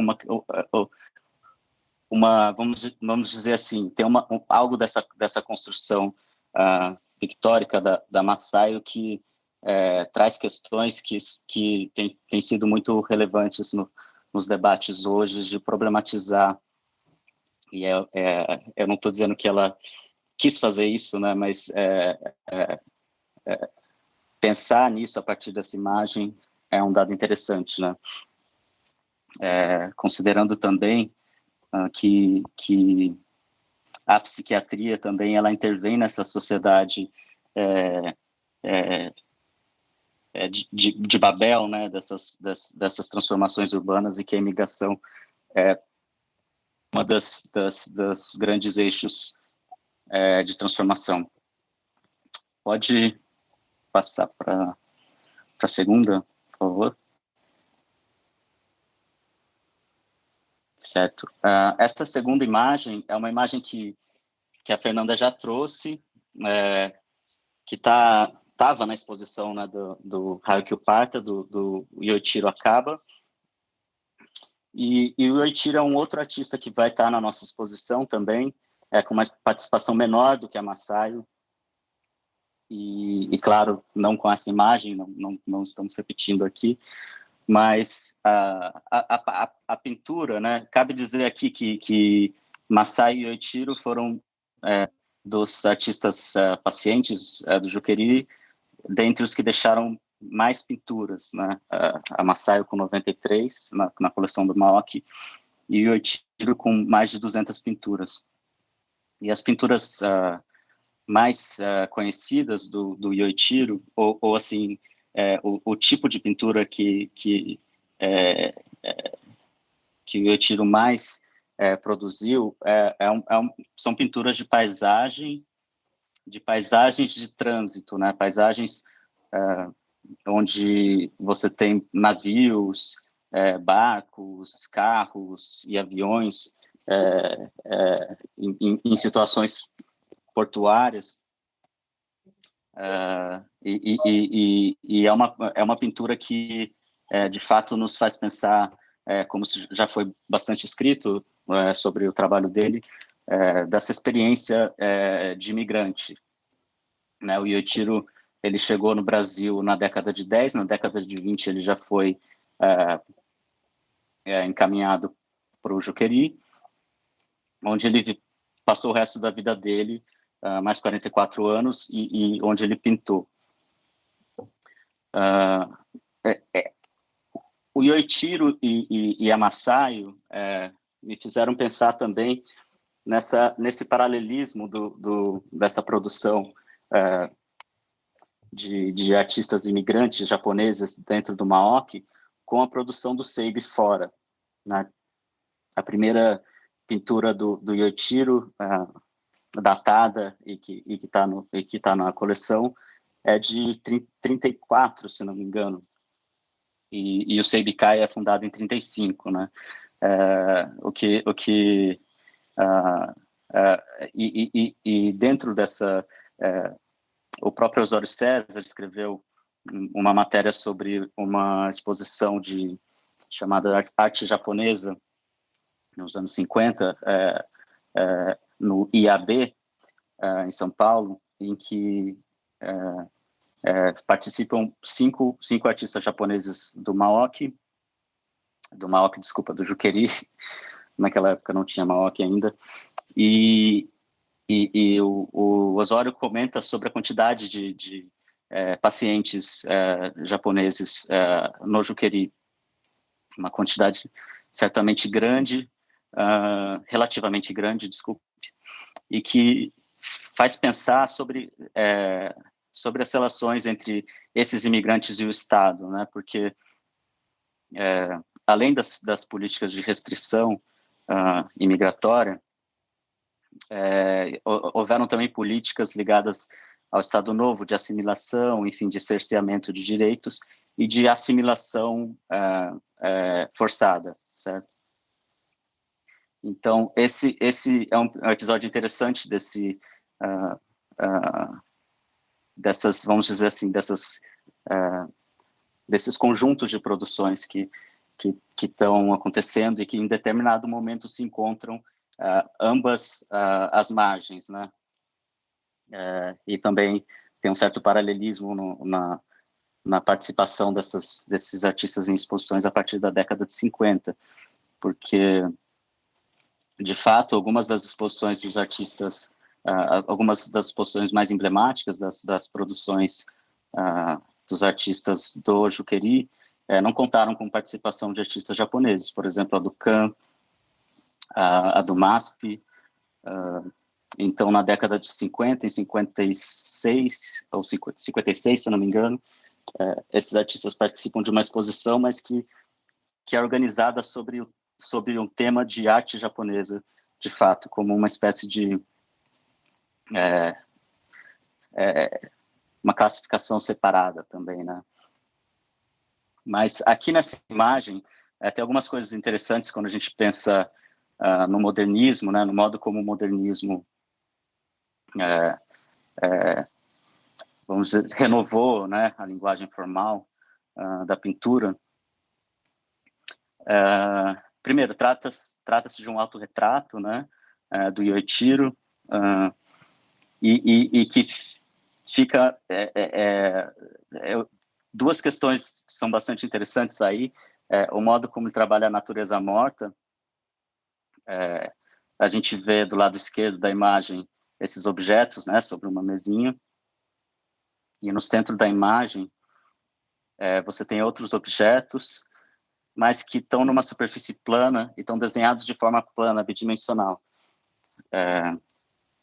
Obviamente, vistos um do lado do outro, se entende e também pelo título, né, que se entende que isso não é por acaso, mas é uma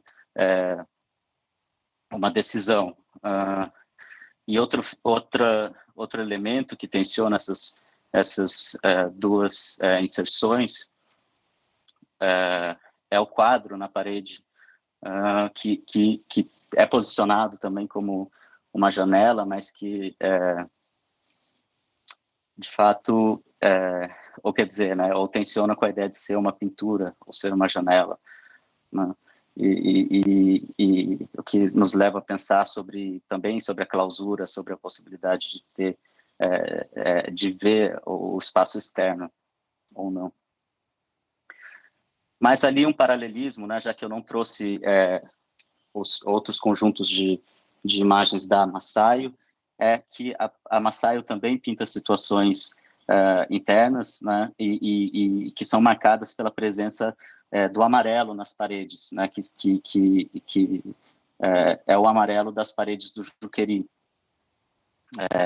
Então, de fato, as pinturas, né, elas misturam as memórias, que enfim, é uma questão, mas, enfim, as memórias, né, como se é falado da própria pintura do Yotiro, mas também da experiência dentro do hospital psiquiátrico.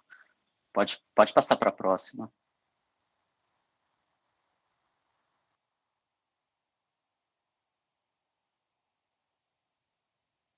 Já estamos na próxima imagem? Eu não estou conseguindo ver aqui.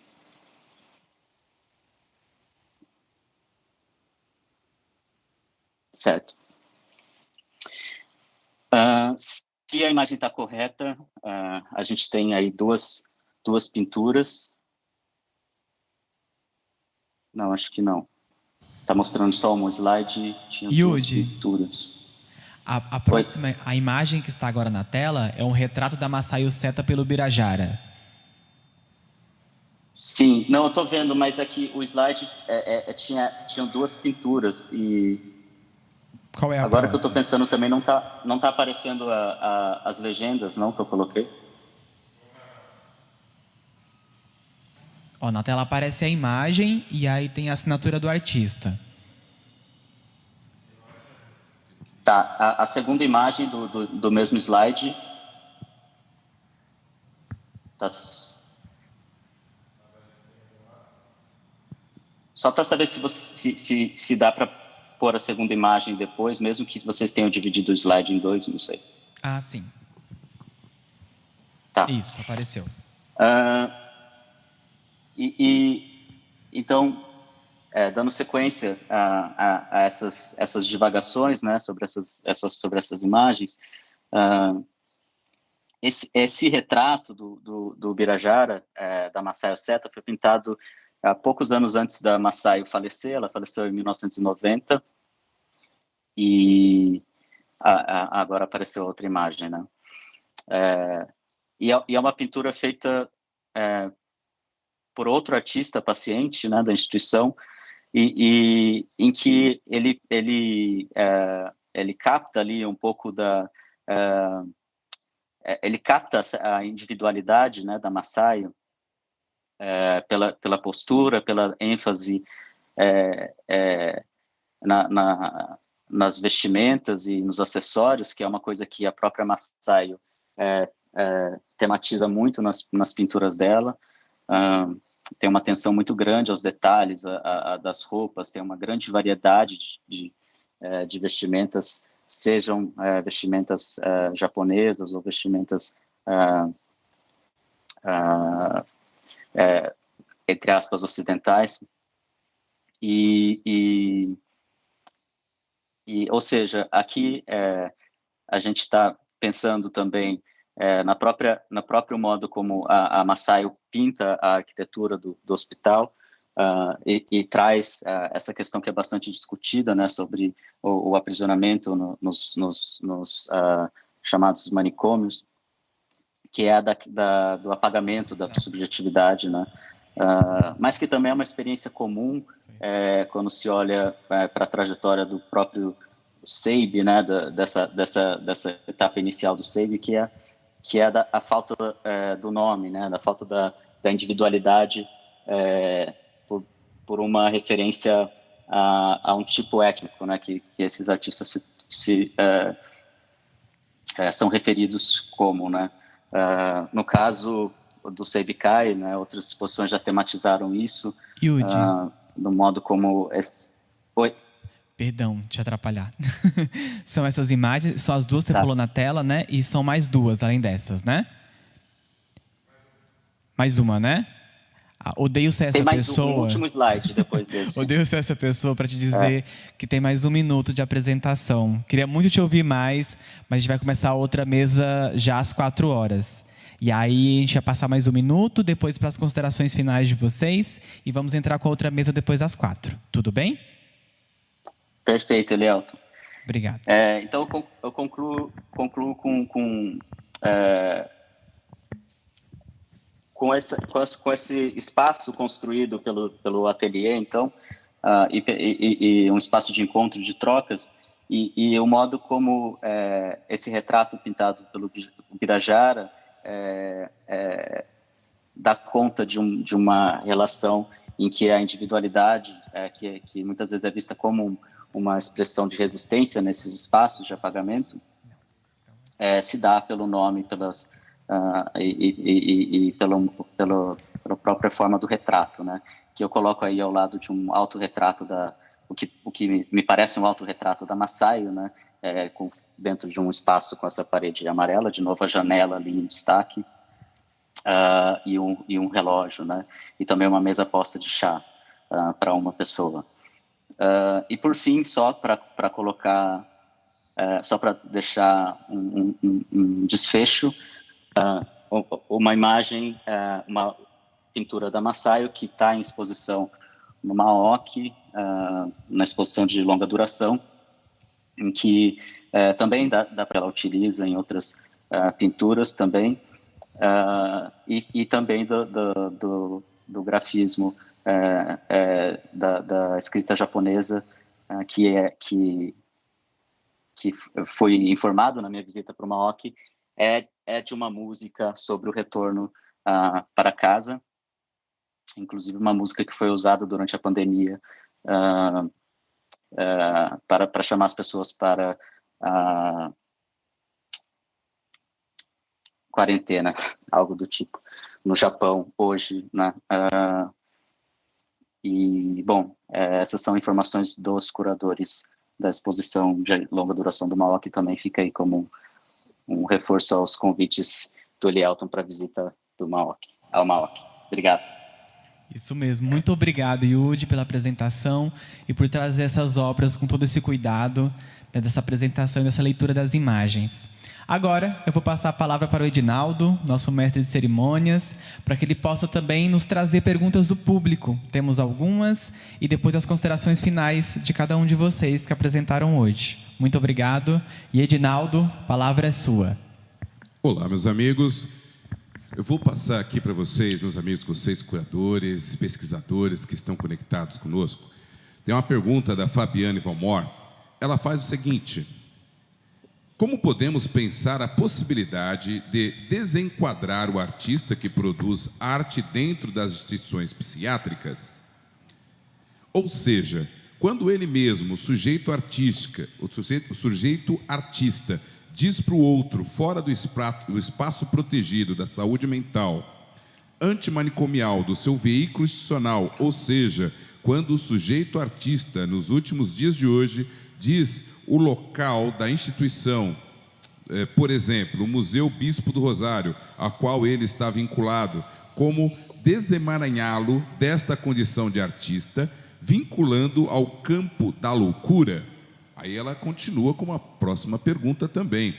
Como a nossa sociedade brasileira existe, enquanto artista, desenquadrado daquilo que significa produzir arte numa instituição psiquiátrica, apesar das mudanças em que uma instituição vem apresentando? Você viu, gente, que é uma perguntona. Então, essa pergunta vai para todo mundo, Ricardo, Fernanda, o Yudi, André, para todos vocês. E, ao responder, eu já gostaria que vocês também fizessem as considerações finais e agradecer a todos por estarem aqui conosco. Quem começa? Começar pela Fernanda. Fernanda, você começa? O nome dela é a Fabiane Valmor. Ela que fez praticamente são 3 perguntas, né? Ricardo, não sei se estava então, querendo... não, mas eu achei a pergunta dela muito longa. Eu acho que talvez seja melhor, né, desmembrá-la, né, em 3 aí. Vamos para a primeira aí, Ricardo, vai lá. Dela, né? Vai lá, Ricardo. Porque senão fica muito complexo para a gente responder. Eu acho que ela faz uma pergunta aí bastante complexa, na verdade, né? Sim. Olha. Vai lá, pode ir lá, pode ir. Ricardo, não, mas por favor. Eu queria, então vai lá, Fernanda. Então vai lá, Fernanda. Você consegue? Eu acho que só posso comentar um aspecto da pergunta dela, que eu acho que é, assim, com relação a esses artistas que a gente conversou hoje, né, lembrar que da luta antimanicomial, né, da luta pela mudança das formas de cuidado com relação a pessoas que são, né, têm algum sofrimento psíquico, e que esses artistas fazem parte dessa história, né, de resistência e de mudança nas formas de abordar, né, a saúde mental. Então, é lembrar dessa história, lembrar dessa luta, né, lembrar dessas subjetividades, acho que é um pouco o que está, né, sempre no horizonte quando a gente está falando da produção desses artistas e da valorização dessa produção, né, no campo da arte. Uma valorização que não pode apagar essa experiência, não deve apagar essa experiência, e deve entender essa experiência como uma experiência de resistência e uma experiência que soma, né, a essa luta por um cuidado digno e humano, né, para as questões de saúde mental. Pode fazer as considerações também. Acho que é isso também no Museu Bispo do Rosário, ou com a obra do Bispo do Rosário, que a gente busca também fazer hoje é justamente não descontextualizar a obra da sua origem, né? A maneira como a gente mostra, trata a obra, a gente reforça sempre isso, né?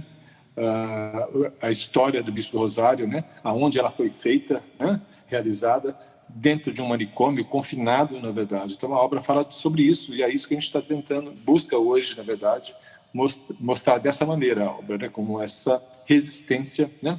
Ao manicômio, né? Acho que é isso. Não, legal. André.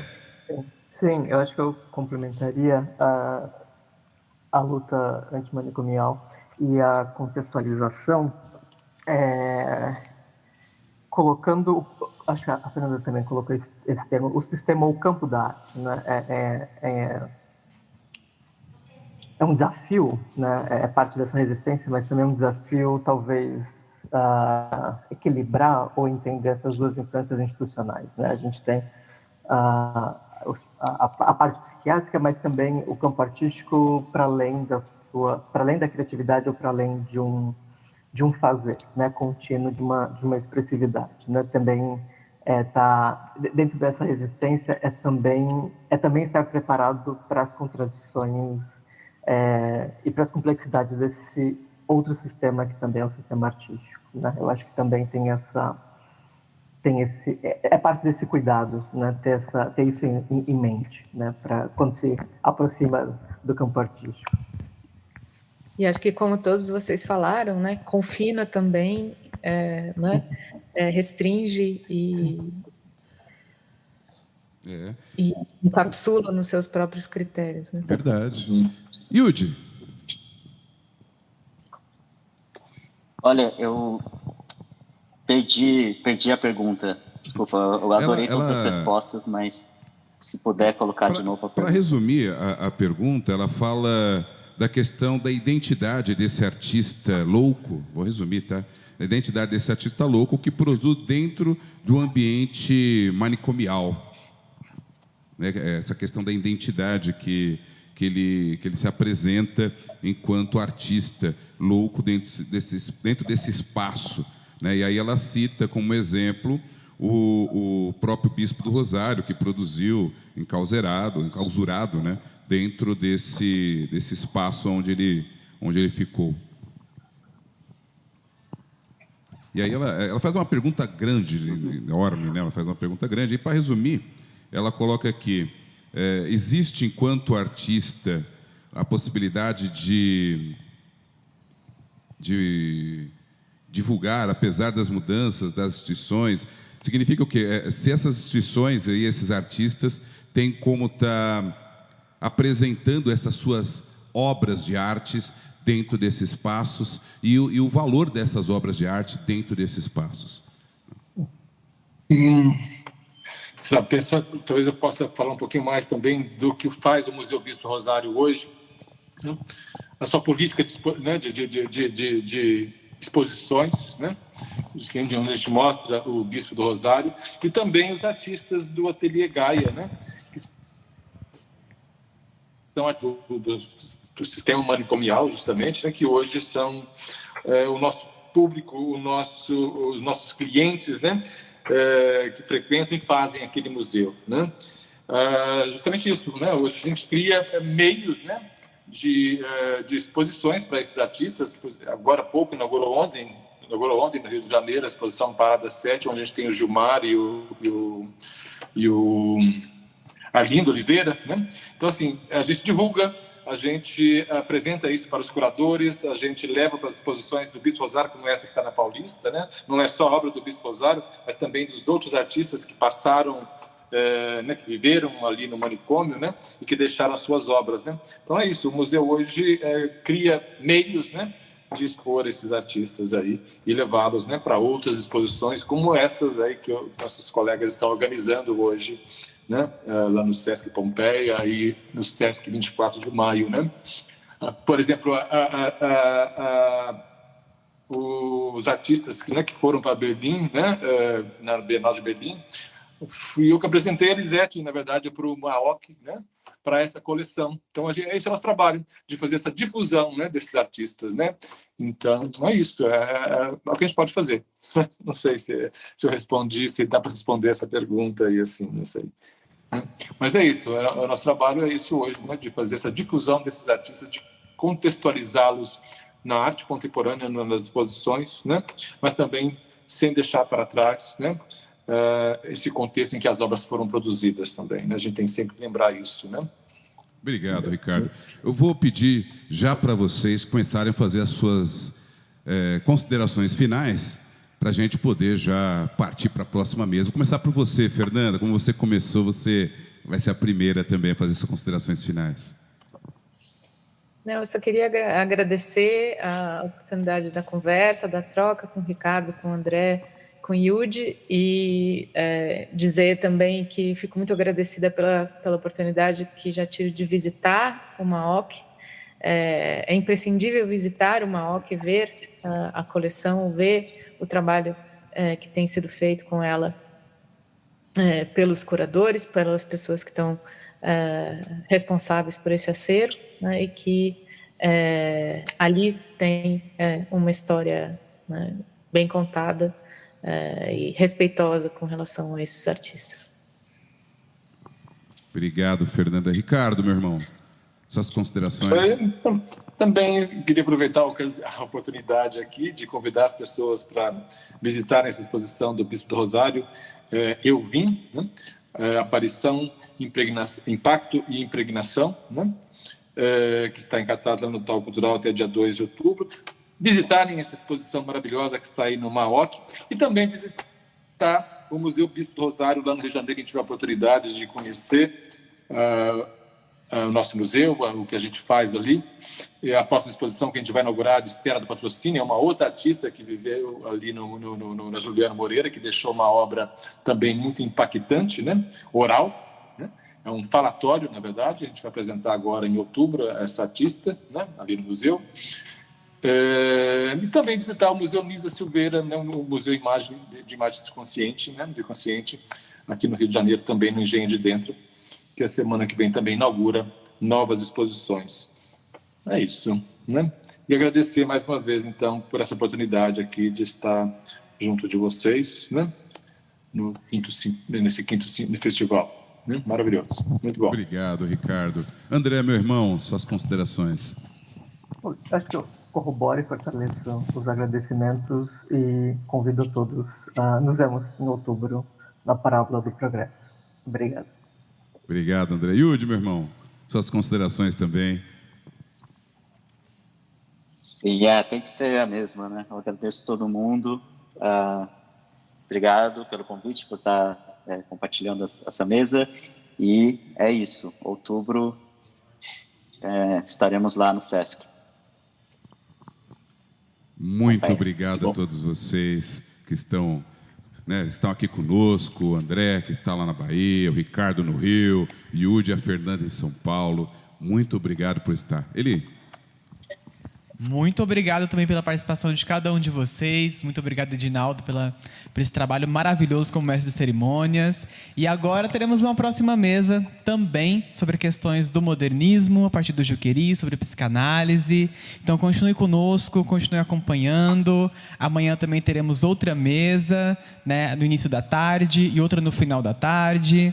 Então continue acompanhando e acompanhe o Quinto Sonho Louco. Então muito obrigado a cada um de vocês. Fique conectado com a gente. Tem uma programação fantástica do Sonho Louco. Inclusive, meus amigos, vocês que estão conectados conosco, está acontecendo uma exposição do Antônio Satílio aqui na Casa de Cultura Marielle Franco, aqui em Franco da Rocha, imperdível. Ela vai até o dia 31 de outubro, das 9 da manhã até as 17 horas. E o Antônio Satílio foi um dos internos aqui do Juqueri. Um artista louco, como nós dizemos. Então, meu amigo, fique conectado com a gente. Daqui a pouco a gente volta. Até mais. Hello, crazy people! Soy loco por ti, Juqueri!